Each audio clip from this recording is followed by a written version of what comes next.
Kalau saudara cuma jadi orang Kristen yang mau tinggal dalam keadaan yang nyaman, maaf, kayaknya engkau tidak bisa menjadi orang benar. Karena orang benar itu harus bertunas seperti pohon kurma. Shalom Bapak Ibu yang terkasih. Saya buka masker gak apa-apa ya. Yang penting Bapak Ibu jangan ikut-ikutan buka masker, supaya kita tetap prokes di sini ya. Iya, terima kasih buat kesempatannya, buat Pak Yo dan juga Ibu yang memberikan kesempatan saya ada di sini. Saudara, saya percaya hari-hari ini kita membutuhkan Tuhan lebih dan lebih lagi. Dan ya luar biasa pasti Tuhan akan bekerja. Hari ini firman Tuhan ya saya beri judul menjadi orang yang benar, yang diberkati oleh Tuhan. Siapa yang ingin jadi orang yang diberkati Tuhan? Ya, maka kita harus menjadi orang benar. Kita baca dulu langsung saja Mazmur 34 ayat yang ke-15 ya. Mazmur 34 ayat yang ke-15. Kita akan baca bersama. Kalau sudah ada tolong ditayangkan. Mazmur 34 ayat yang ke-15. Ini kayaknya TV yang buat ayat bisa diturunin dikit ya Pak. Jadi kita nggak gini. Kayak menatap Tuhan. Saya pikir Pak Yo dari kemarin lihat ke atas gini apa? Oh, ada TV di situ saudara ya. Jadi bukan Tuhan yang berbicara dari atas. Iya, kita baca saja Mazmur 34 ayat 15 ya. Baca sama-sama 1, 2, 3. Mata Tuhan tertuju kepada dan ini ayat sangat powerful saudara. Ulang sekali lagi. Mata Tuhan tertuju kepada dan telinganya. Dari ayat ini kita tahu bersama Tuhan itu ternyata punya mata, punya telinga. Amin. Sama, manusia juga punya mata, punya telinga, tapi kadang manusia telinga sama matanya tidak dipakai. Makanya orang sering kali, matamu di mana? Tapi di sini tidak ada, amin. Tapi Tuhan punya mata, punya telinga, dan yang pasti kalau Tuhan punya mata, punya telinga, itu pasti mata dan telinga Tuhan itu berfungsi baik. Nah, ayat ini berkata saudara, mata Tuhan tertuju kepada orang-orang benar. Kita mau nggak mata Tuhan tertuju sama kita? Mau banget saudara ya. Wah, Tuhan melihat, Tuhan tertuju. Bahkan kita mau nggak telinga Tuhan ya tertuju kepada teriakan kita ketika kita meminta tolong. Itu kan tujuan kita mengikut Tuhan. Kita rindu supaya matanya, telinganya itu tertuju kepada kita. Ayat ini berkata, mata Tuhan tertuju kepada orang-orang benar. Tolong digaris bawahi, ternyata mata dan telinga Tuhan tidak tertuju kepada semua orang di dalam hal dia menolong. Hanya kepada orang-orang tertentu. Makanya banyak yang bertanya, Bu, saya kok lihat dia tuh ya kalau berdoa dijawab loh. Bergumul kok dijawab, punya masalah kok dijawab. Saya ini kok enggak. Saya selalu berkata, kasih Tuhan itu tidak bersyarat. Waktu saudara bikin dosa, saudara minta ampun, diampuni Tuhan karena kasih itu tidak ada syaratnya. Tapi untuk mengalami berkat Tuhan dan janji Tuhan itu ada syaratnya. Selalu di dalam Alkitab itu ada syarat. Nah, hari ini dikatakan mata Tuhan tertuju, sayangnya tidak ditulis kepada semua orang Kristen. Enggak saudara, mata Tuhan tertuju kepada orang benar. Karena banyak yang menyebut dirinya Kristen tetapi ternyata hidupnya tidak benar. Nah, hari ini kita mau belajar. Sebelum kita bahas lebih lanjut, saya mau tanya dulu, siapa yang mau jadi orang benar? Semua mau. Kenapa? Karena ada janji Tuhan buat orang benar. Ada penyertaan Tuhan buat orang benar. Karena mata Tuhan tertuju kepada orang benar. Bahkan telinga Tuhan terarah kepada teriakan orang-orang benar. Mazmur 92 ayat 12 sampai ayat 15 kita akan baca. Ini Ya, syarat menjadi orang-orang benar di sini ada, kita akan baca. Mazmur 92 ayat 12 sampai ayat yang ke-15. Iya. Kita baca bersama 1 2 3. Orang benar akan bertunas seperti pohon korma, akan tumbuh subur seperti pohon aras di Libanon. Mereka akan ditanam di bait Tuhan, akan bertunas di pelataran Allah kita. Pada masa tua pun mereka masih berbuah, menjadi gemuk dan segar. Untuk apa? Memberitakan bahwa Tuhan itu benar, bahwa Ia gunung batuku dan tidak ada kecurangan padanya. Dikatakan di sana orang benar itu bertunas seperti pohon korma. Bagaimana menjadi orang yang benar, saudara? Ya tentunya ya tidak serta-merta jadi Kristen langsung benar. Enggak, makanya Yesus bilang bukan setiap orang yang berseru padaku Tuhan, Tuhan yang akan masuk di dalam kerajaan sorga. Jadi tidak semua orang Kristen itu akan masuk sorga. Tolong digarisbawahi, ada syarat saudara, kita harus menjadi orang benar. Di sana dikatakan orang benar itu bertunas seperti pohon korma. Kita akan belajar bersama tentang kenapa Alkitab berkata pohon korma. Saudara, pohon korma ini sebuah pohon yang luar biasa, makanya sampai Alkitab mencatat, ya tidak ditulis di Alkitab pohon manggaku ini, tidak ada, atau bertunas seperti pohon langsat, tidak ada. Kenapa pohon korma? Ada apa dengan korma, saudara? Saudara sudah pernah makan buah korma? Sudah ya. Di Palu ada pohon korma? Ada, Pak Yo tanam hidup. Ya Pak Yo ya. Hidup, tapi di Indonesia juga banyak yang tanam tidak bisa berbuah. Di Indonesia banyak yang tanam pohon korma tapi nggak bisa berbuah. Sama dengan zaitun. Ya, minyak zaitun ditanam di Indonesia. Teman saya sekeliling pekarangan hotelnya semua pohon zaitun sampai gede-gede tapi nggak bisa berbuah. Jadi memang ini pohon pilihan. Dia nggak sembarang bisa. Kenapa pohon korma itu, saudara, diambil sebagai contoh di dalam Alkitab? Orang benar bertunas seperti pohon kurma. Karena untuk menjadi orang benar itu ada proses. Kenapa ada proses? Saudara, kita ini dibesarkan di dalam keluarga kita puluhan tahun. Waktu kita dibesarkan dalam keluarga, iya kalau mama papa kita sudah bertobat dari kecil dan benar berakar dalam firman. Kalau enggak, ada begitu banyak doktrin yang masuk di kepala kita dari kecil, diisi oleh teman, sahabat, orang tua, lingkungan. Dan itu semua kan bukan firman. Dulu kita berpikir kalau orang bikin jahat sama kita, kita balas 7 kali lebih jahat. Dulu kan, sekarang semua sudah tidak kan? Atau masih ada? Udah enggak kan saudara? Kita sudah berubah ya. Maunya saudara itu apa? Yang sudah berubah siapa? Halo, ada orang di sini?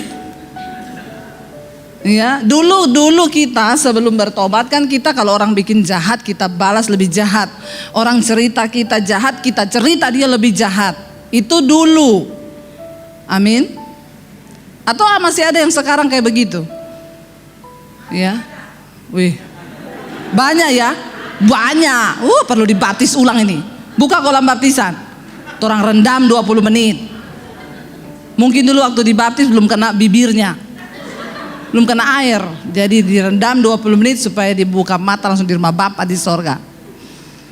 Memang masih banyak. Nah makanya kita sekarang mau belajar. Saudara, kalau kita beribadah dengar firman, bilang Tuhan buka mata hatiku supaya aku mengerti, supaya aku berubah. Karena berkat Tuhan itu hanya mengikuti orang benar. Masa kita mau hidup gini-gini terus, saudara? Ada perubahan dong di dalam hidup kita. Kenapa pohon korma tercatat di dalam Alkitab, saudara? Tentu pohon ini unik dan harus kita contohi. Yang pertama, pohon korma ini pohon pilihan. Dia ditanam di satu daerah dan keadaan yang tidak mudah. Di tanah yang kering, berbatu, di padang gurun. Hanya orang-orang yang berani hidup dan melewati padang gurun yang akan menjadi orang pilihan Tuhan. Kenapa hanya sedikit orang yang bisa dipilih Tuhan dan diberkati Tuhan? Karena tidak semua orang Kristen mau melewati padang gurun. Amin.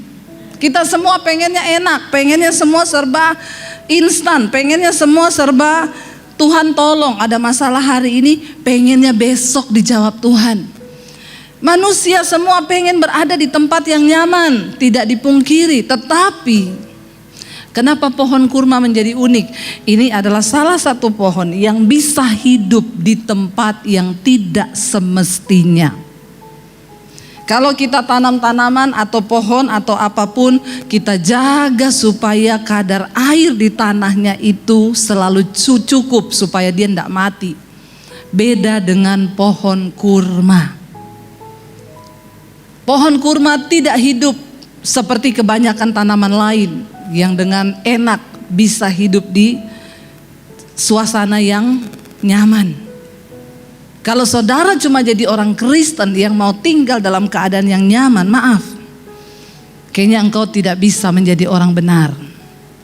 Karena orang benar itu harus bertunas seperti pohon kurma. Nomor satu, tanah di tempat di mana pohon kurma itu tumbuh, itu udah beda dulu.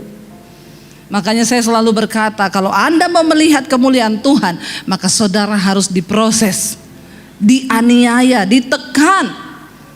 Yang belum dianiaya saya doakan supaya teraniaya.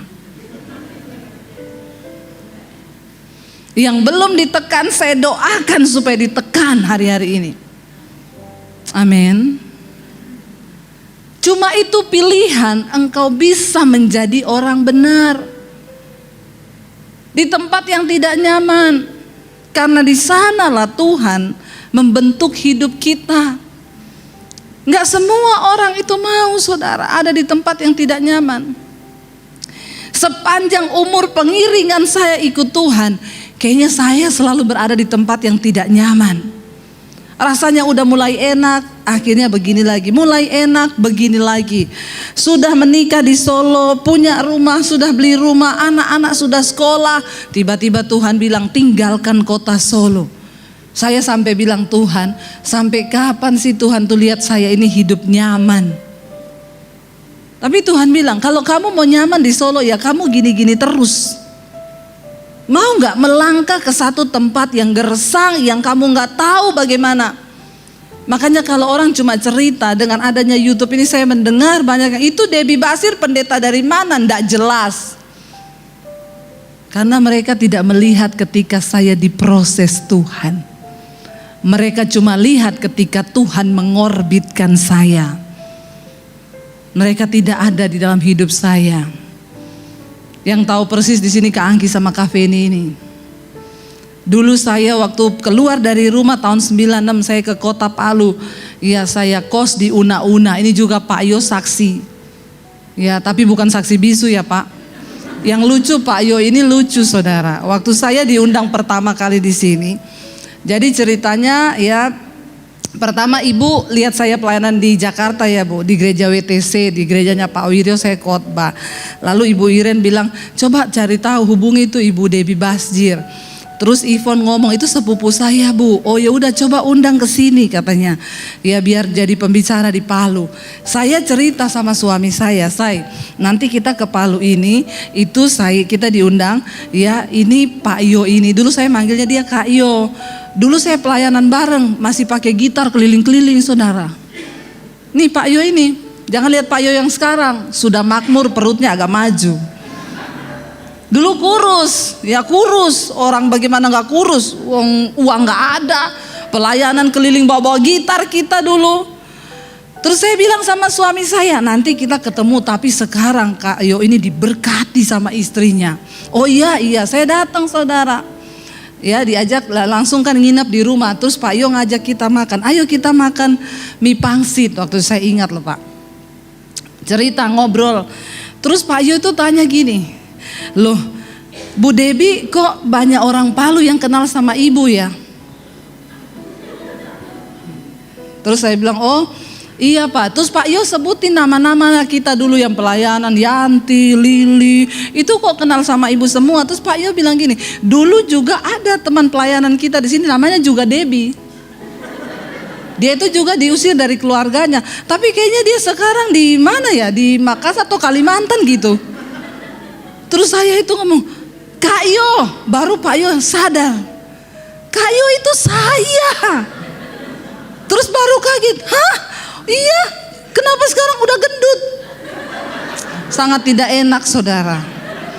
Ya, kok sudah gendut? Dulu kan kurus. Ya masa saya kurus terus yo? Dulu kurus, orang makan di kos-kosan aja. Iya kalau ada makanan. Sampai dulu harus puasa saudara. Jadi setiap hari puasa doa di Yayasan Hosana sama Kak Angki sama Kak Feni lumayan bisa buka puasa, makan sore di situ. Gratis. Ya Kak Angki ya, terima kasih loh Kak Angki. Saya itu melihat bagaimana ya Tuhan itu membentuk. Habis doa di Yayasan Hosana, balik ke kos-kosan di Una-Una ya Kak waktu itu ya, di Una-Una saudara.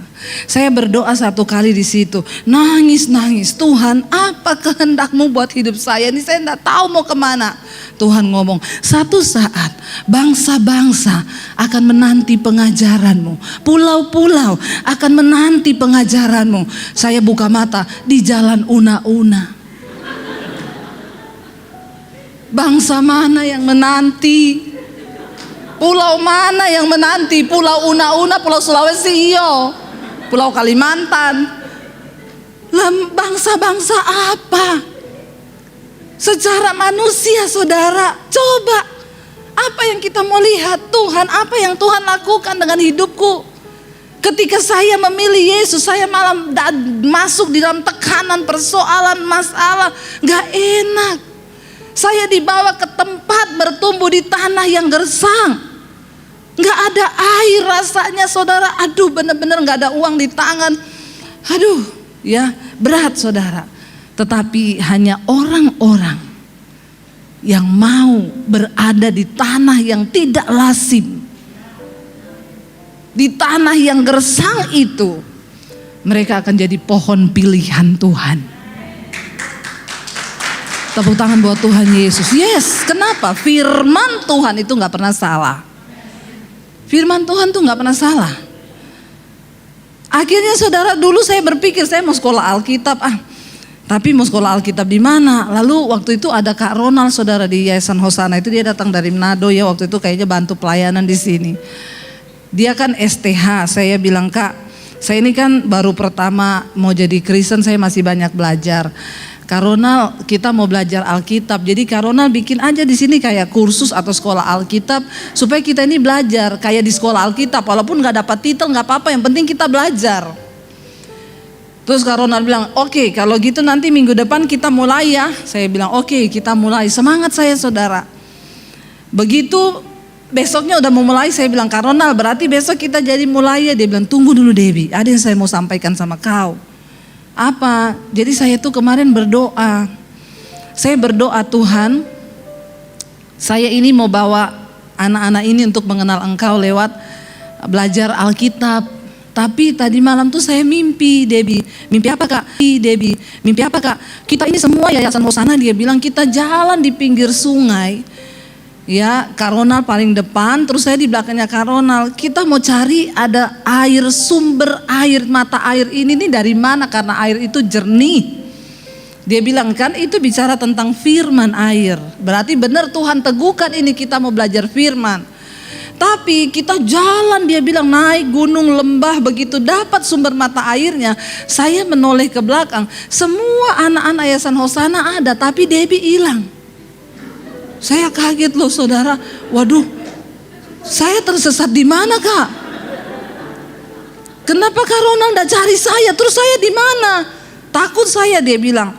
Kamu tahu nggak? Waktu saya cari kamu, kan kamu yang menggebu-gebu banget mau belajar firman. Waktu saya cari kamu, Tuhan tuh ngomong begini. Khusus Debbie, kamu nggak usah ngajari dia. Aku sendiri yang akan mengajarinya.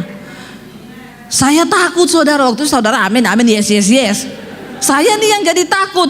Aduh Kak Ronald, masa sampai kayak gitu? Iya, Tuhan ngomong, Tuhan yang akan mengajarimu.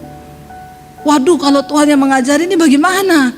Dari situ akhirnya saya masuk dalam proses demi proses saudara. Dibawa di tanah yang kering dan gersang.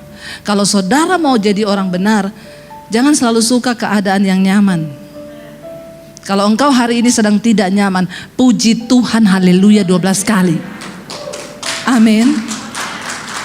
Asal saudara hidup benar loh, jangan cari-cari masalah loh. Ya lain cerita kalau saudara cari masalah lalu gak nyaman, ya itu urusanmu sendiri. Tapi kalau saudara lagi di dalam keadaan yang tidak nyaman, puji Tuhan, tangkap sesuatu yang dari Tuhan hari-hari ini. Kalau saudara yang hari ini lagi nyaman, saya doakan supaya tidak nyaman. Bilang amin. Aminnya kayaknya terpaksa gitu ya.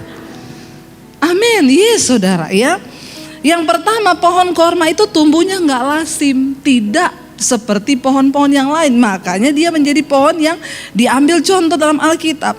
Yang kedua saudara, pohon korma itu berakar di masa yang sulit. Ya, korma itu tumbuh di daerah Timur Tengah. Waktu dia ditaruh bijinya saudara, ya itu dia ditumpuk pakai batu besar. Supaya tujuannya apa? Biar tunasnya ini nggak langsung naik ke atas. Jadi karena dia mau bertumbuh ke atas terhalang, akarnya itu yang tumbuh ke bawah. Orang Kristen sukanya langsung tumbuh ke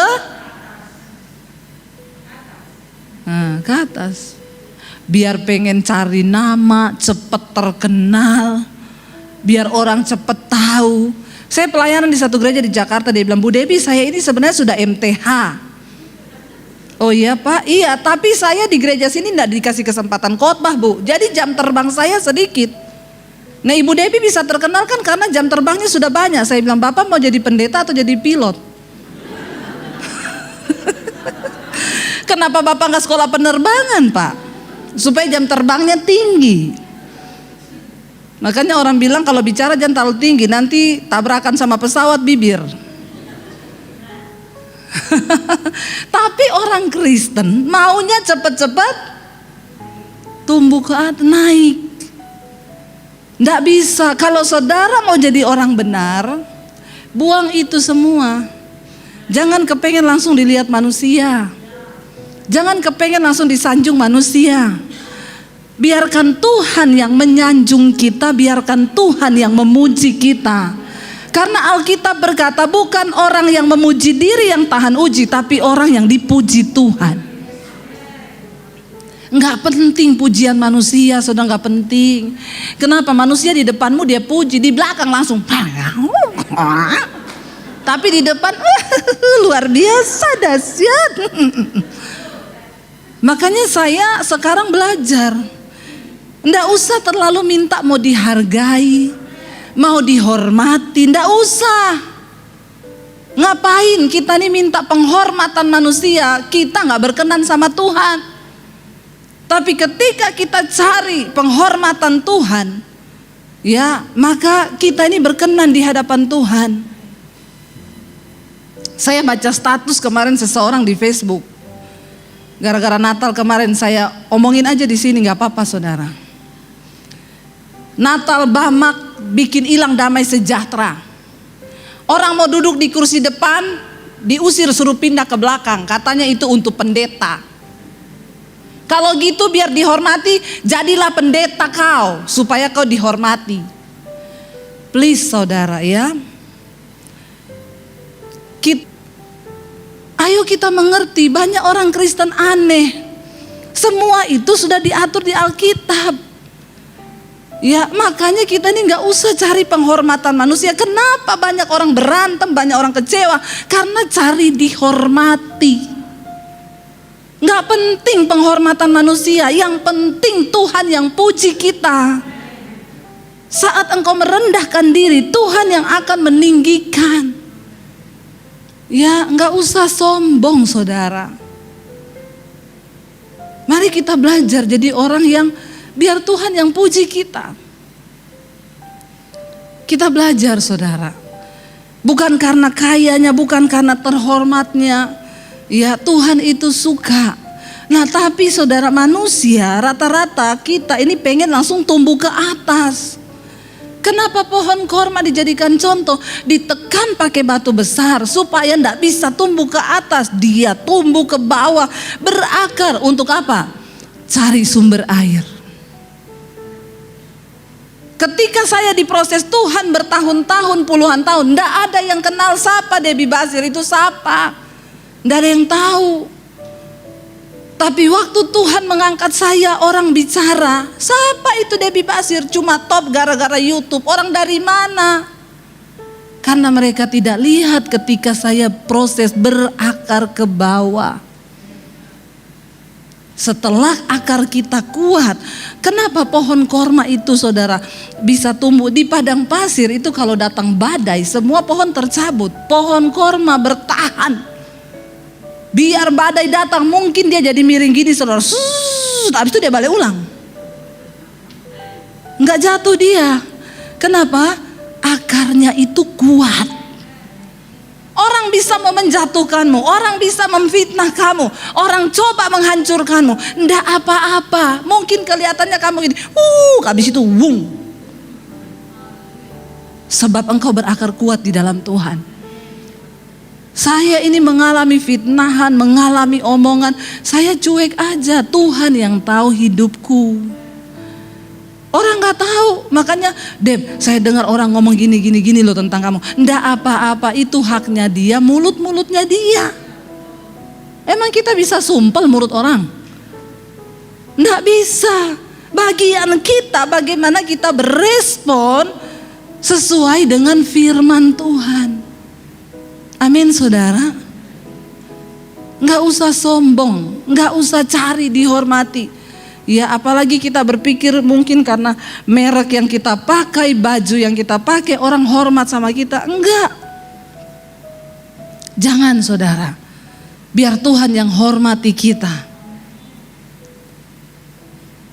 Mencari penghormatan manusia itu sia-sia. Kalau di Jakarta, di kota-kota besar, kita lihat orang pakai barang bermerek, saudara, untuk dapat penghormatan dari manusia. Saya tuh kemarin di pesawat tiba-tiba nangis, saudara. Saya nonton film kan di pesawat, ya karena lama penerbangan ke sini, saya putar film Crazy Rich Asia. Nonton film itu memang hedonnya hedon. Semua barang bermerek, orang lewat itu iklan kayak toko. Bajunya LV, tasnya ini, pokoknya dia jalan itu iklan berjalan, saudara. Saya tuh lihat film itu tiba-tiba, saudara. Jadi sebelum kesini itu saya ditelepon sama jemaat Mesbah Doa. Mereka mengasihi saya, ibu ulang tahun kan kemarin, saya ini tergerak beliin ibu sepatu. Jadi ibu ke Plaza Senayan, ibu ke sana, ibu ambil aja ibu masuk di toko LV. Ibu ambil sepatu, saya sudah titip di situ. Nomor 40, ibu coba, cocok, ibu bawa pulang. Nanti ibu ketemu sama mbaknya namanya ini. Saya datanglah ke LV, saudara, di Plaza Senayan, ya. Agak gugup juga, saya bilang sama suami sama anak-anak saya, aduh masuk di LV itu, tampang saya begini lagi. Orang masuk di LV itu nggak sembarang, saudara. Saudara baru mau dekat-dekat tokonya sudah dilirik sama security. Saya seumur-umur di Jakarta belum pernah masuk ke tokonya LV, saudara. Baru sama ibu itu. Saya datang antri. Jadi itu toko enggak boleh banyak orang di dalam. Hanya boleh 5 apa 6 orang. Itu pun yang sudah pesen. Yang belum antri. Jadi orang itu antri di depan berdiri pakai garis, saudara.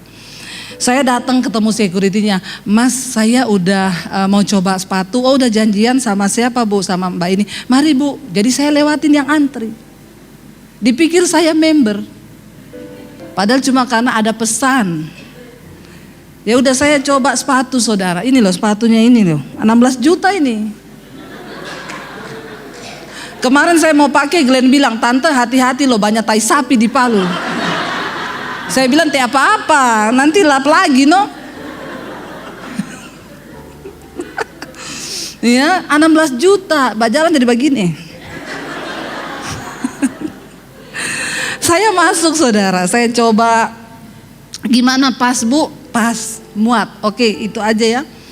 Tiba-tiba saya lihat ada tas di situ, warna putih, saya seneng. Daging saya bicara, bolehlah beli, kamu kan juga udah punya uang. Nggak apa-apalah, orang kamu udah berkati gereja-gereja, bangun itu transfer, sekali transfer 50 juta, 100 juta. Nggak apa-apalah, beli satu lah buat kamu. Saya tanya, "Mbak, tasnya berapa ya?" "Oh ini ya Bu, 65 juta. Saya udah mau gesek kartu saudara, ATM saya sudah mau ambil 65 juta ya. Iya. Mau gesek, ada suara di hati saya, beli bata sama semen buat buat gereja di desa. 65 juta itu sudah jadi satu gereja daripada kamu pakai itu tas. 65 juta cuma untuk kesombongan dan harga dirimu. Saya ini mau beli tas LV itu bisa saudara, bisa, sangat bisa. Tapi saya bersyukur masih ada Roh Kudus yang ingetin. Karena apa? Kita nih kalau pakai barang bermerek jalannya jadi beda. Bener. Kalau nggak bisa jaga hati, ini saja saya tiap pakai 16 juta ya. Baru kemarin Pak Yo kasih turun, saya hampir jatuh di trotoar kan. Begitu turun kepleset, sepatu saya bunyi krek, aduh legit ini. Jadi begitu saudara. Pakai barang mahal tuh jadi begitu, makanya kalau nggak bisa jaga hati jangan. Tapi saya lihat di Palu ya orang pakai baju tas LV semua ya. LV sukanya sih.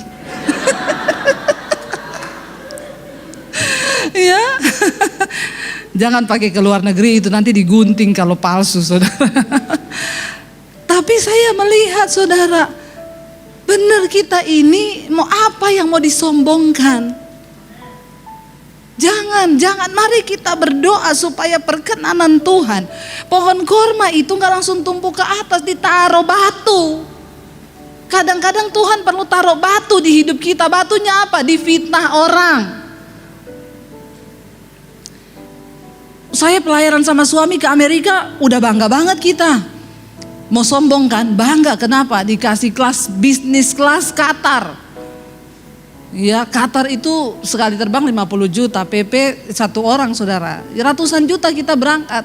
Mau sombong, di sana diizinkan Tuhan naik private jet. Kayak Syahrini sama Reno Balak. Reno Balak. Ya. Tapi baru mau sombong, dikasih batu sama Tuhan. Saya dipanggil pendetanya, "Bu, saya ini dapat WA dari seorang di Jakarta, pendeta juga. Nih WA-nya ibu baca. Kenapa kamu izinkan Debbie Basir khotbah di gerejamu? Itu suaminya dulu pernah nyuri keyboard di gereja saya. Suami saya dituduh nyuri keyboard. Itu fitnahan yang sangat-sangat luar biasa. Tapi saya tahu, terima kasih buat batu ini Tuhan. Mengingatkan kita supaya jangan sombong. Kita pulang ke apartemen, saya ajak suami saya gandeng tangan. Terima kasih untuk fitnahan yang begitu hebat. Tuhan, saya kirim itu bukti chattingan ke salah satu teman saya di Jakarta. Dia bilang, "Bu, perkarakan Bu. Pakai pengacara, udah kebangetan orang ini fitnah, gak ada buktinya loh Bu." Saya bilang, "Gak usah, biar dia berurusan dengan Tuhan. Bukan bagian kita." Tapi itu jadi batu, biar kita ini gak sombong. Seringkali ada batu-batu yang Tuhan terletakkan biar kita tuh gak cepet gini loh.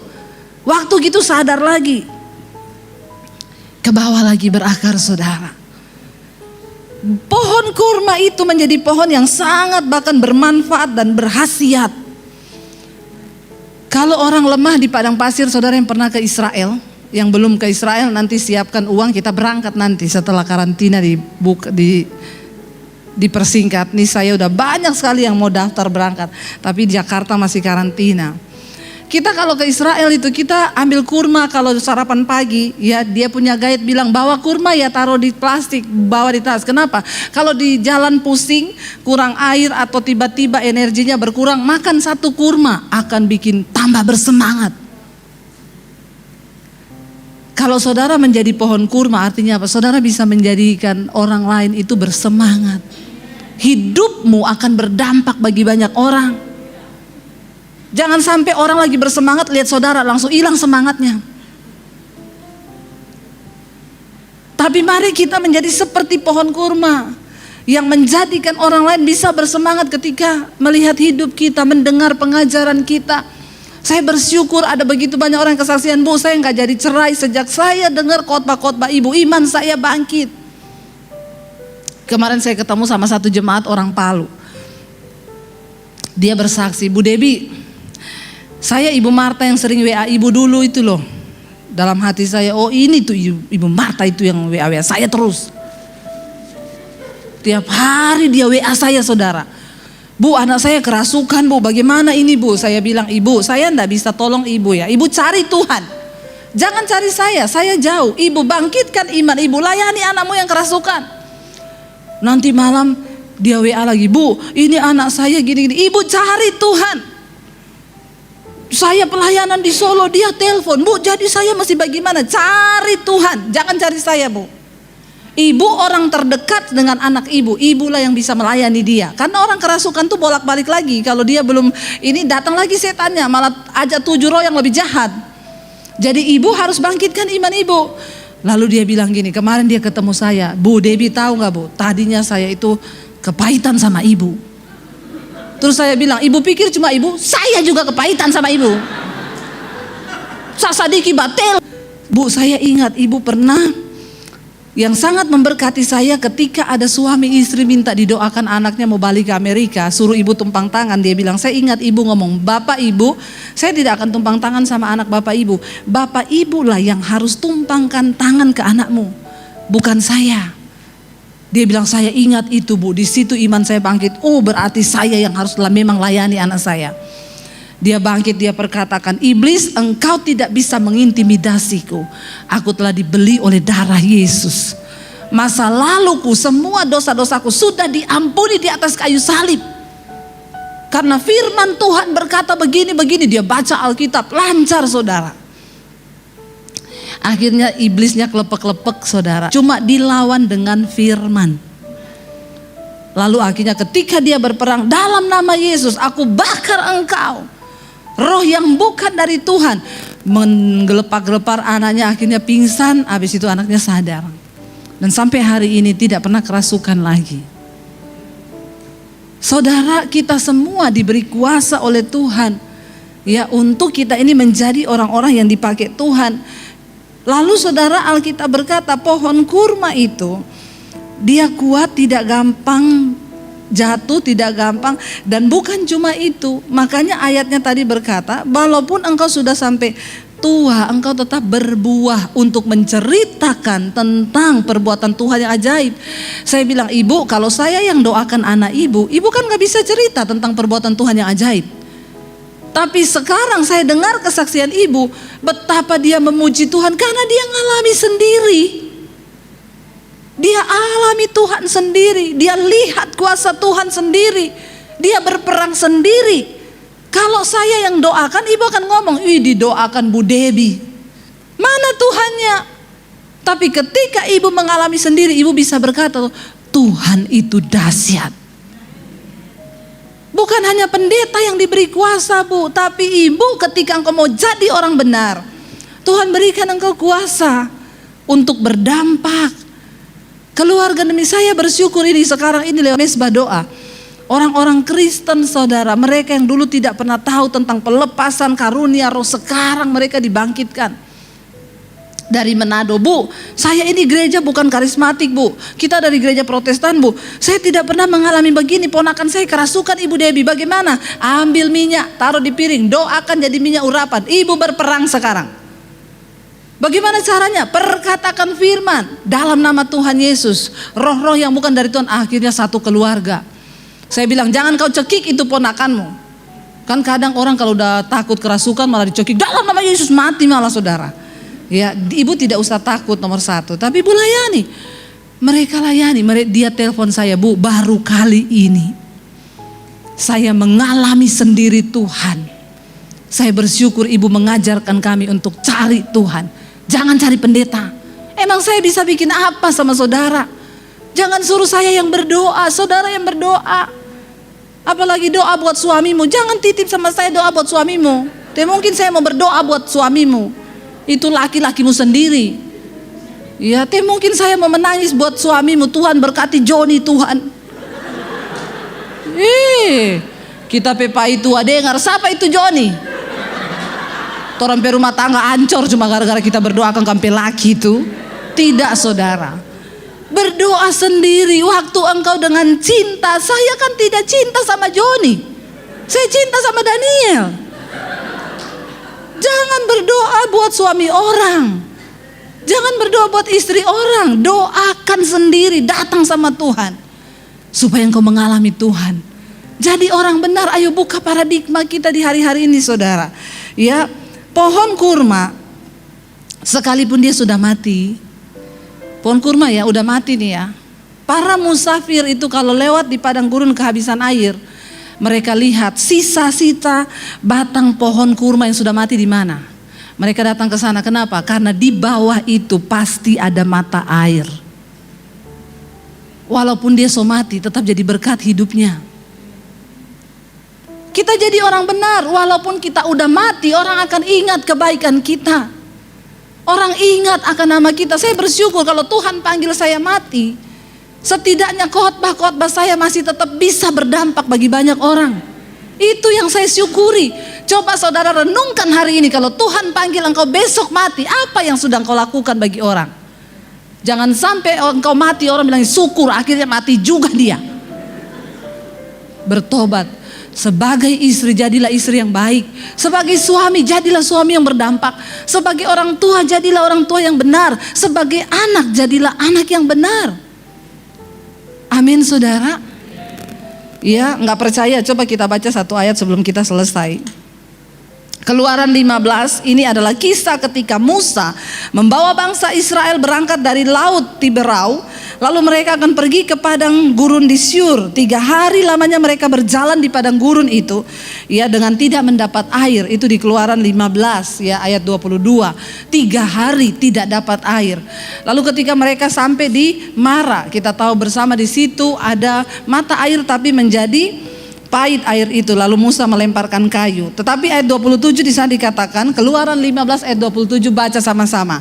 Sesudah itu sampailah mereka di Elim. Di sana ada 12 mata air dan 70 pohon kurma. Lalu berkemahlah mereka di sana di tepi air itu. Kenapa di sana ada 12 mata air? Karena ada 70 pohon. Karena pohon kurma itu dia berakar ke bawah, dia cari mata air. Waktu akarnya tembus, dia dapat mata air itu bisa keluar lewat akar-akar itu. Kalau hidupmu menjadi seperti pohon kurma, engkau akan bisa menjadi sumber air bagi orang lain. Engkau bisa jadi sumber air bagi keluargamu. Engkau bisa jadi sumber air bagi orang-orang yang sedang kehilangan pengharapan. Tuhan sedang mencari orang-orang yang mau dipakai untuk menjadi orang yang menjadi sumber mata air bagi orang lain. Biar Tuhan dapati kita saudara. Salah satu di antaranya. Mari kita naikkan pujian tadi, kau